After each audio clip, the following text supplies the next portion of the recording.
Hey everyone, it's Donji Corleone here, and I'm doing a brand new movie review, and well, I think you could tell by this title that, well, this was one I was not excited to check it out back in kind of my more cringier days, but I've moved on now from those cringier days, and I decided it's time to move on from the past. So, this review is going to be for the new Superman film. Yeah, I came around, I changed my earlier mind, and so we're going to go watch it. As well, I already announced on my post, but I might as well announce it again. So, yeah, I got to get going in a few minutes. Well, this intro has been filmed on opening night of this movie, and I'm about to go watch it in a few minutes, but I'm filming this intro first. But yeah, I got the Superman shirt on right now, and I'm going to be getting ready to go watch this in a little bit. And tomorrow I will be explaining my thoughts. So, yeah. See y'all tomorrow, everybody. I'm off.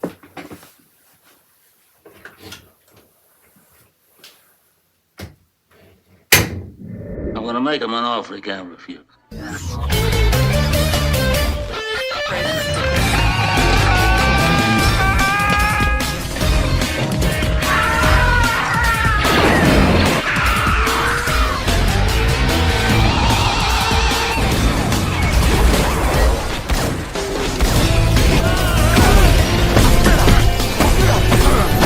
I'm not even supposed to be here today! Oh, fuck you!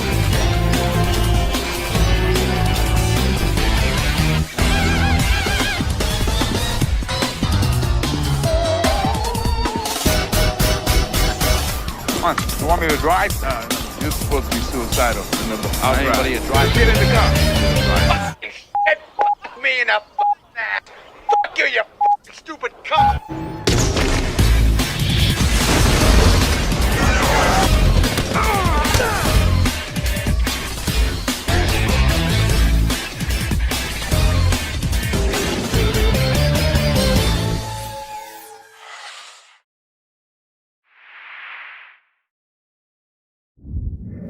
Hey everyone, it's Donji Corleone here, and welcome back to the next morning, everybody. Last night I saw Superman, got back home around 10 p.m., and I'm now going to be giving the review and reaction to the film. Yeah, so this is Superman 2025.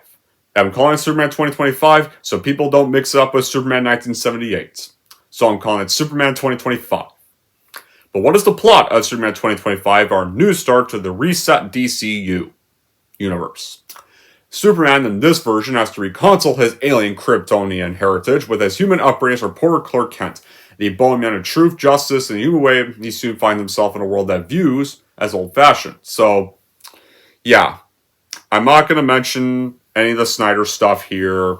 I don't want to mention that stuff here. I just want to review this movie simply, so yeah, I just want to do a review for this film. But what I will say is, when I've looked more into this new DC universe on how it's going to go, this is chapter 1 called Gods and Monsters. To kick that off, and well, and there are some interesting projects that actually have sparked my attention so far. Next year we're getting a Supergirl movie that I wonder how that's going to go. Hopefully we'll get a good Supergirl movie. Maybe. We're getting a Clayface movie that's going to be body horror themed, like stuff like David Cronenberg or related, kind of like those. So I'm interested in that. Sadly though, I don't remember who's directing it, but the people I wish that would have been doing that are the director of The Substance. The chick who directed The Substance, I kind of wish she'd be directing that movie. Because that's how I kind of hope it gets done, like the style of The Substance in a way, because that was a good recent body horror film. I feel like that would have been a perfect pick for a Clayface movie if you're gonna do a Clayface body horror themed film. So those two intrigue me. those two do have my interest. There are some stuff I'm iffy on with the announcements, and no, it has nothing to do with the Snyder stuff again. No. It's because of certain directors I don't like are going to be making them. One of them is they're bringing back Andy Muschietti the guy who directed the piece of shit Flash movie from 2023 is directing one of the projects. Like, why would Warner Bros. Bring this guy back? Like, did they not learn from the Flash bombing and losing the money in the first place and got angry backlash from a lot of fans? Especially with what they did with Keem Batman and also what they did with the gross AI cameos of all those dead actors like Christopher Reeve or Nicola, or having like an AI Nicolas Cage I was done without his consent. Like, why would you bring this guy back? James Mangold, he's done good films like Walk the Line. I love that movie. Ford v Ferrari, Logan. But he also directed Indy 5, and he acted like an asshole on Twitter when promoting the film. So, and then of course you have this one director named Luca Guadagnino, or Luca Guada. I can't pronounce his name really right twice. The guy who directed Challengers. The less said about that film, the better. So, I'm so far mixed on his new universe. There's some films that look interesting, but there's also some that are already souring my tastes because of the three who are directing some of them. But more on this film. So, originally I was going to say my reaction in the end of the review, but I feel like that would take a little long. I maybe don't want to keep people waiting, but I'll just say it now. So, after I saw the movie last night, my reaction to the movie in the end, drum roll please, I liked it. No, I'm not trolling anybody. I didn't love it, but I liked it. It had some good things, and let me explain why. For those who are hoping I will hate the film, for those who hated the film, and those hoping I will hate the movie too, or want me to see me hate it, it has some good things and some enjoyable stuff. But does it come close to stuff like 1978 or the Richard Donner Cut 2? No. Not even close. 1970, the Christopher Reeve films, like, first two Christopher Reeve films are way superior. Are still superior in every way. And I'm sorry, like, this Superman was good, but it still does not come close to Christopher Reeve. Christopher Reeve will always be the best Superman. Always. No one can dethrone Christopher Reeve. As much as I like Henry Cavill too, even I don't think he dethrones Christopher Reeve. Christopher Reeve is always Superman. Christopher Reeve will always be the best Superman of all time. And may Christopher Reeve rest in peace. And this might piss some people off. I would kind of slightly put Superman Returns above this, if I'm going to be honest. Where would I rank this on my Superman ranking? I would put it in 5th best. But just because I put it at number 5, does that mean I hated the film? I said I liked it. It doesn't, just because it's at number 5 doesn't automatically mean I hated it. I just didn't think it was as good as like Superman 1 or 2 or Returns. I just thought those were better films. Like, there were some things that did kind of bug me film-wise, but it was a good watch. I'm still glad I gave it a watch. I'll admit that. And this is only the start of the DCU, the new DC universe, so it's just the beginning. This is technically just the beginning, guys. The beginnings can't always be perfect. Not all the time. So hopefully, Warner Brothers doesn't interfere on this one. And hopefully, things can get better after that. Things can start to improve. So, how was this made? Well, y'all remember when developing a sequel to Man of Steel began by October 2014. Then plans changed because Justice League got in trouble with production in the last DC universe. Man of Steel sequel is not going to be moving in May 2020. And then James Gunn began work on a new Superman film around August 2022, and that was around the time of my cringy days. Then he became co-CEO, and Gunn was revealed to be writing the film, and it was originally going to be called Superman Legacy, and Gunn was confirmed to be directing, and David Corenswet would be our new Superman, the guy who played the rehashed Carrie Always and Twisters. But yeah, I didn't know that was actually going to be him playing the new Superman right until I saw the trailers, or when a comment actually mentioned who that was going to be, and then going to be in one review I think I saw. That was when I wait, this guy's going to be playing Superman next year? The subtitle was then dropped though, and it was just called Superman in February 2024. Then filming took place in Atlanta, Georgia, and filming around Georgia and Ohio, and filming wrapped in July. And the inspiration it got was from the comic book All-Star Superman. So, after the film was officially shot and advertised, it premiered at the Chinese Theater in TCL Chinese Theater on July 7, 2025, and got released in the United States on July 11th, 2025. This weekend, actually. Yesterday, around this was when this was reviewed. And it is the first film of the new DC Universe, and it's called Chapter 1, Gods and Monsters. And it's gotten positives from critics, but the audience reception has all been mixed, in a way. There are some who like it, and there are some who don't. And what I'm going to say is, it's not going to be a film for everybody. That's what I will say. Some may like it, and there's going to be some that probably aren't going to be big on it. But I will say this is not going to be a film for everybody. So if you do end up liking the movie, but if you have friends that don't end up liking the movie, don't try to get mad at them. Okay, because in the end, opinions are opinions. And if you don't like the movie, or if this just wasn't for you, that's understandable. Alright? It won't be a film, it's not going to appeal to everybody. So, let's say the good qualities in the story of the movie. So, for the stuff that was good, is this new Superman was a not bad start for a new DC universe. It's big, bright, exciting, it's full of hope, and doesn't lose a sense of wonder. And it does feel like it does rip open a comic book, and has a wild, chaotic imagination. Gunn, who I will admit I'm mixed on Gunn, to be fair. I mean, he did direct Guardians of the Galaxy 1 and 2. I love those movies. And he directed the new 2021, The Suicide Squad, which I did really love. But for the mixed qualities of him, some of the jokes that did get him fired from Guardians 3 are a little questionable. That he did use to tweet some questionable stuff, and he did produce Brightburn, which I thought that film sucked.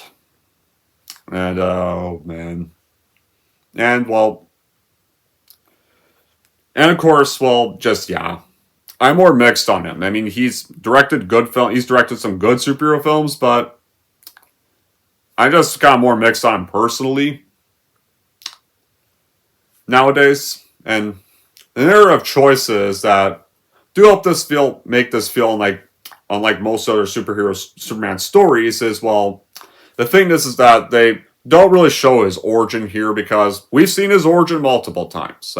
But Gunn goes out of his way to kind of change things up and shake loose the expectations.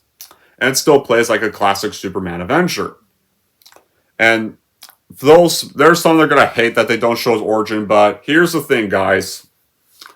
We've seen it multiple times. We saw it in the first Christopher Reeve film. We saw it in Man of Steel. We've seen it in comics. We've seen it everywhere. So I don't think you really need to see his origin again. You don't really need to.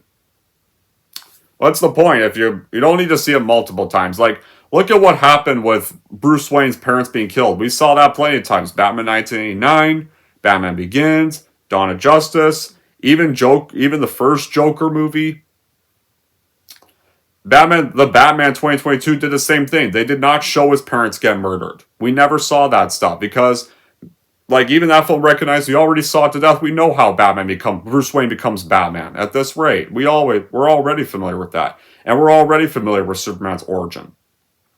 So we don't need to see it again. They explain that in the narrative. Like, they still explain it in the narrative, obviously, but the film does get divided into 3 acts, and it's well put together. And all the main characters do get immersed in the story. There's a lot of ideas they want to tell, but they really just can't tell them right now. And the plot does play it quite safe. Maybe nothing to be really all that memorable.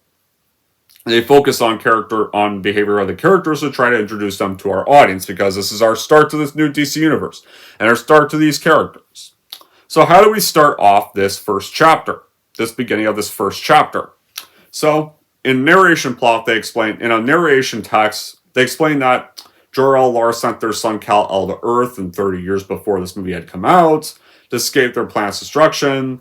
He got raised by Jonathan and Martha Kent in Smallville, which you're all familiar with. And then the Kryptonian gains incredible powers from the sun's yellow lights. And he's got inspired by heroes and by Jor-El, Lara's farewell message. And then, of course, he became Superman, a powerful metahuman. And then Clark Kent became a reporter for the Daily Planet Metropolis, alongside his colleague Jimmy Olsen and his love interest Lois Lane.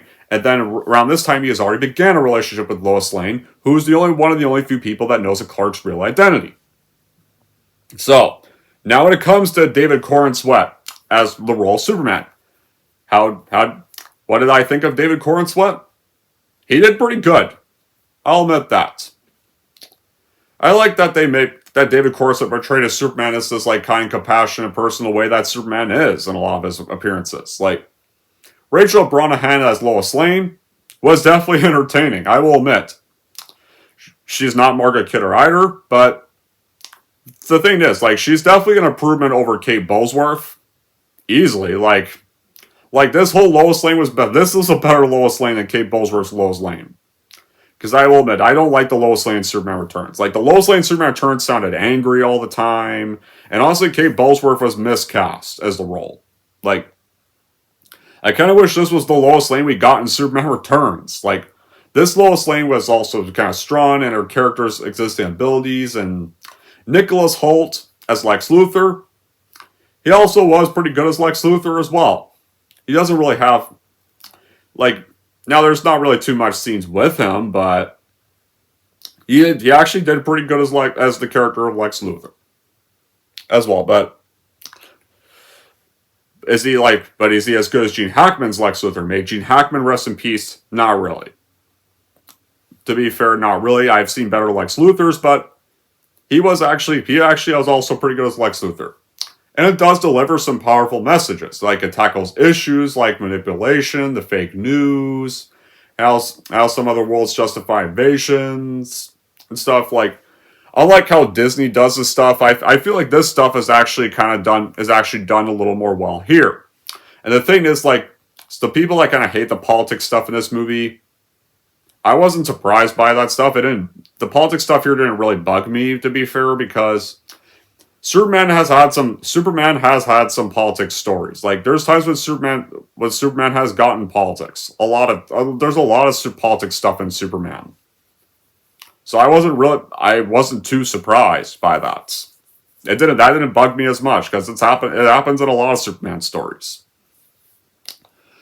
And of course, and by the time this old opening narration text is going on, you see that Superman had stopped this invasion by 3 weeks before in Boravia. Then the intervention and worried though Rick Flag and others in the USA. Then Lex Luthor is promising that he's going to stop Superman as well. And then, of course, he controls this hammer of Boravia that is going to defeat Superman in Metropolis, but he survives by this Fortress of Solitude in Antarctica. And then he goes back there to this fortress in Antarctica, recovers there, and you see that he's taking care of the dog named Crypto. Yeah, the first time you see Crypto in live action, and Crypto actually was a funny comic relief and stuff. Like, he actually was the best comical part of the film. Like, whenever he's kind of disobeying Superman, like, that got a laugh out of me. Like, whenever he's kind of like not listening to Superman, whenever he's telling him not to do certain stuff, like, or when he's kind of wrecking the base. I definitely liked Crypto scenes in this movie. Crypto was funny. Crypto was also adorable. And of course, and with his two other assistants, the engineer and Hammer, like Luthor, who we all know despises Superman for making humans like him seem insignificant, he goes to the fortress, invades it, and he steals Jor-El and Laura's message, and the superpowered dog Crypto as well. And then, of course, one day during a battle with Luthor's kaiju that actually looked impressive. This kaiju that did look pretty well designed and impressive. He gets joined by fellow heroes like Mr. Terrific, who appears in this, Hawkgirl appears in this, and even Nathan Fillion plays Green Lantern in this film.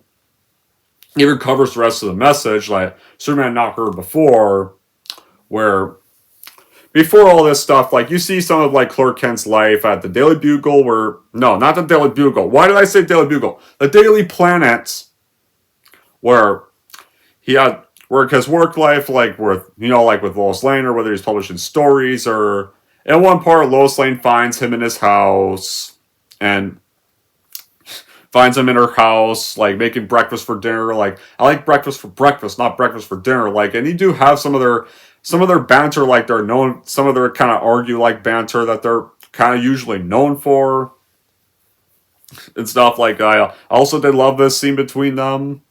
Like, this is the guy, like, yeah. So then one day, like life is kind of simple for Clark Kent, and whenever he's Superman, and he like battles a kaiju with the three fellow heroes I mentioned. Then Luthor would cover the rest of that message that Superman didn't hear. It's not his parents urged him actually to conquer Earth, and so he broadcasts it to the world to get Superman, to turn the world against Superman. Like, this happens around the time the kids are actually admiring him. Like after he saved one little girl's life, stuff. And this happens around this time, and so public opinion turns against Superman, and he decides he's going to turn himself into the government because, well, it's another thing too, like, because he now knows that Crypto's been kidnapped and wants to go find his dog Crypto.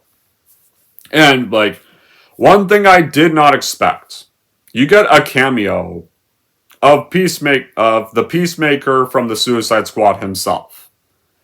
Because, apparently a characters like Amanda Waller and the Peacemaker got announced that they're going to be moving to this new universe. Like, they're going to keep those characters. They're going to put them in this universe, so some may not be surprised by this cameo, but I didn't expect Peacemaker to actually make an appearance on this interview where they're discussing Superman's framed actions. But yeah, so Superman turns himself into the government, like, to find out where Crypto is, and Flag then decides that he's going to turn the hero over to Luthor. And so, from what I'm seeing so far, I actually do like this is another origin story, like I've already mentioned, because I was already familiar with Superman's origin by this rate. I think we all were familiar with his origin by this rate. And wherever Superman jumps to a lot of conflicts, and the chemistry between Clark and Lois is great.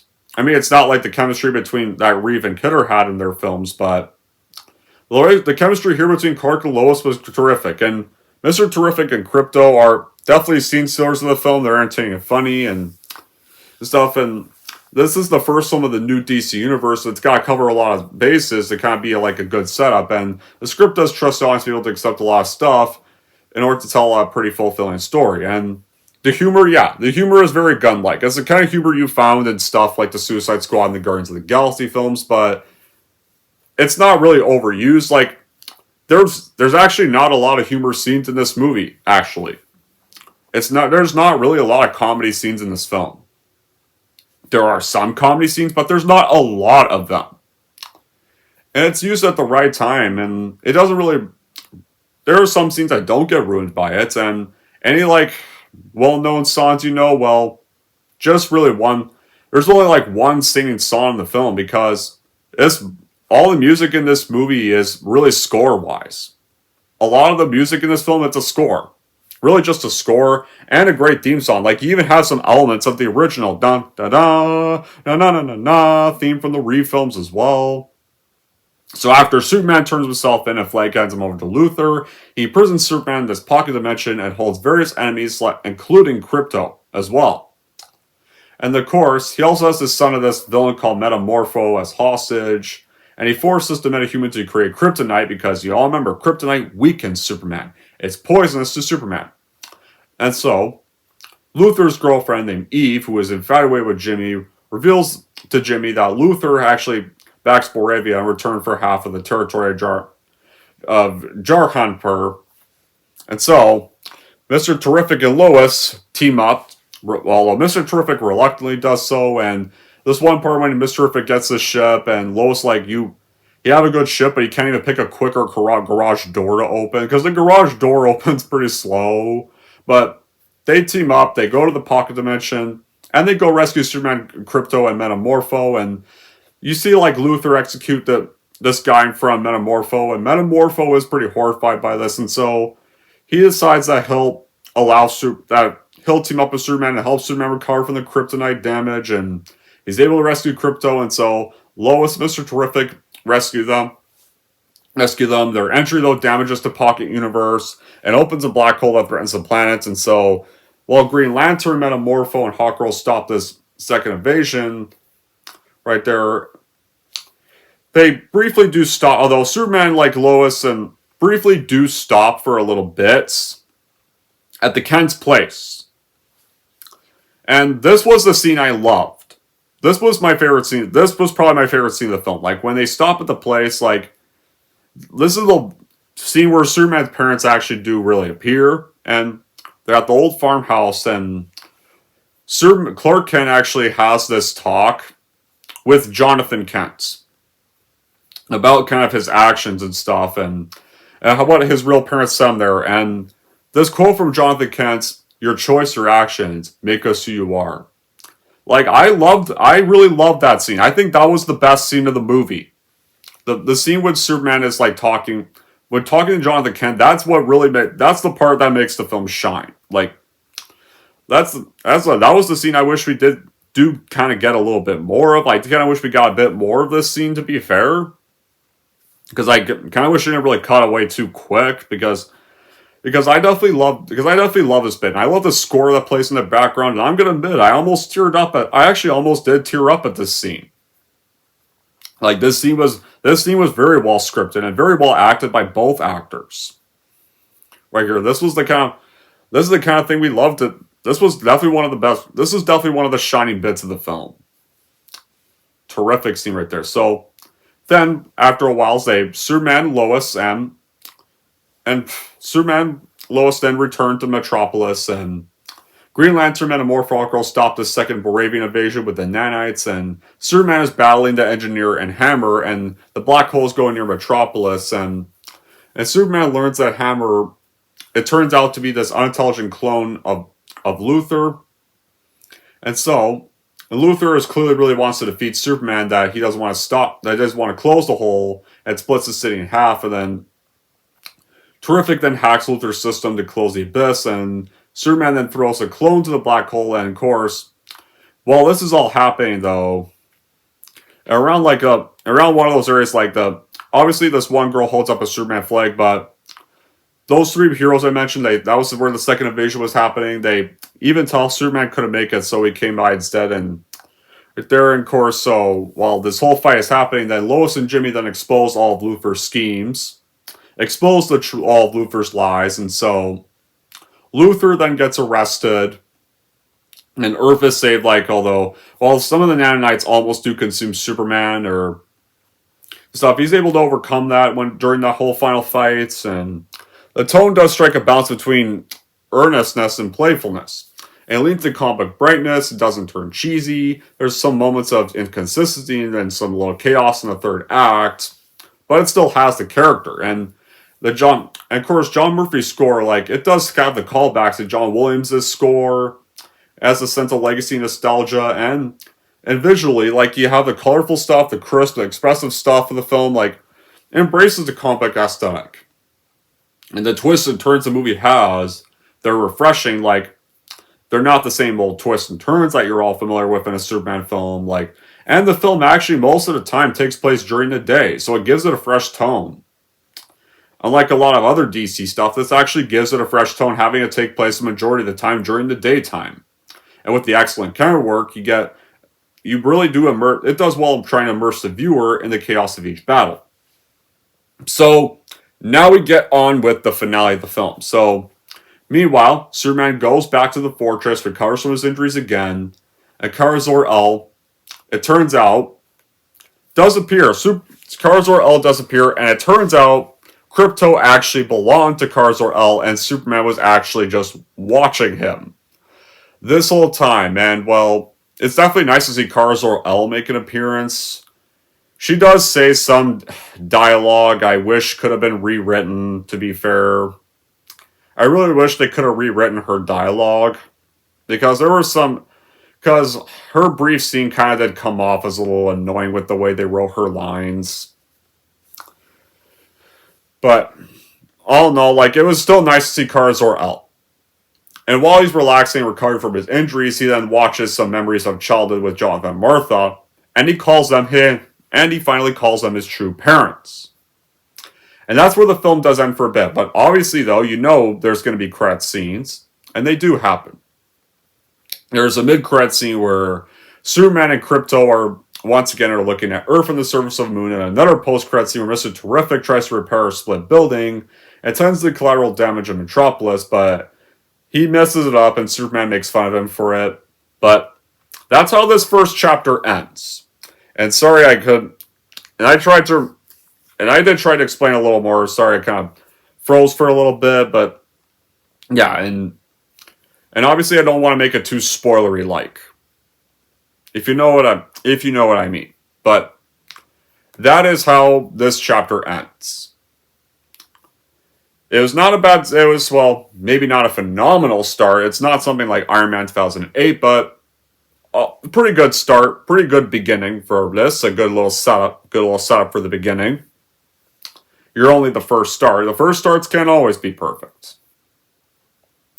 Maybe, and things might improve. Things might just improve for the next stuff. So, and this is making money so far, so I'm sure we're going to get sequels. We're obviously going to get sequels because with the Thursday previews, and I can bet you I haven't seen the opening night box office yet, but once I do, I can bet it's probably going to be probably be a pretty big opening day weekend. I mean, the theater I was pretty full, so I wouldn't be surprised if they announced a sequel in a few weeks. But with that being said, I've mentioned the good stuff, but I would have to... There were still problems I had with the film, so we're going to mention the bad qualities. Here we go. The bad qualities, I will admit, are... One of Luthor's assistants is one of those stealthy posers. I didn't really like her character. As nice as it was to see Kar Zor-El, her dialogue really should have been better. I didn't really like her dialogue in her scene. And one of the things that was mixed on, I mean, it was nice to see Green Lantern, Metamorpho, and Hawkgirl appear, but introducing them in this movie right away, that's kind of more mixed, because if you're the beginning, like, why not just try to keep it simple? Why not just make it be about Superman? Like, if you're the beginning, don't you think the beginning should be just kept simple? Not just throw a bunch of DC characters in right away, especially, like, because if you're going to make a new Green Lantern movie, like, if you're going to have Green Lantern, why not just give him a movie first before having him appear in any other stuff? And, well, there are some times when the humor, sometimes this doesn't really work, but there were some scenes that could have probably been improved had there not been a joke in some of them, or kind of like interrupt or end the ground moments. Like, there's a quick cutaway that kind of ends the good scene between Jonathan and Clark. Like, that's why I wish the scene was a little bit longer. And and another thing, as much as I like that they didn't really show his origin, that's might be a bit of a problem with some viewers, because especially because this is supposed to be a rebooted universe, so some viewers might have a hard time connecting the story that way, and it might leave a negative impact on some of them, if that's going to be the case with them, but it didn't bother me. I already know his origin at this rate. I don't think we needed to see it again. They still narrated it. They still put it in the narration text, or the opening text, so yeah. So in short, this film, it's good. Better than, I expected it to be. Is it one of the top best movies of the year? No. It's more of an honorable mention. because it did have some mixed things about it, and the politics stuff I didn't mind. I didn't mind the politics stuff. It didn't really bother me as much as it is some people with this version, because I mean the politics were better handled here than how Disney handles the politics. I will admit, that's what I do think. And what else can I think of? And I just feel like the first two Christopher Reeve films and Returns were kind of better written than this film. Then kind of like better in some terms of like writing than this film was. Yeah, I would controversially say that with Returns. I am one of the few people you all know that does like Returns. I don't think it's one of the worst Superman movies as people make it out to be. There's Superman 3, Superman 4, Joss Whedon, Justice League are worse Superman movies than that movie is. But this film, it's good. It's good. I didn't love it, but I thought it was good for what it was.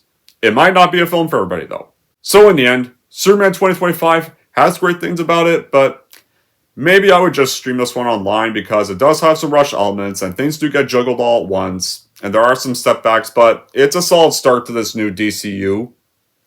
A good start to move on from the past. Anyways, that's it for my review of Superman. If you want a great Superman, here's how I'm going to rate this movie. So overall, if you are a Superman fan, one of the many that want the lighthearted days back and are craving for a solid restart to DC, I would probably just stream Superman 2025 online because while it is good and enjoyable, it does feature some rush plot elements, and if you're wondering how I'm grading Superman 2025, I will give Superman 2025 a 7 out of 10. Alright, there we go, guys. That wraps up my review for Superman 2025. Now, I want to know in the comments down below your guys' opinions on Superman 2025. Whether you really love this movie a little more than I did, whether you like this movie mostly just as much as I did, or whether you're one of the few that just thought this wasn't for you, and whether you hated it. And no,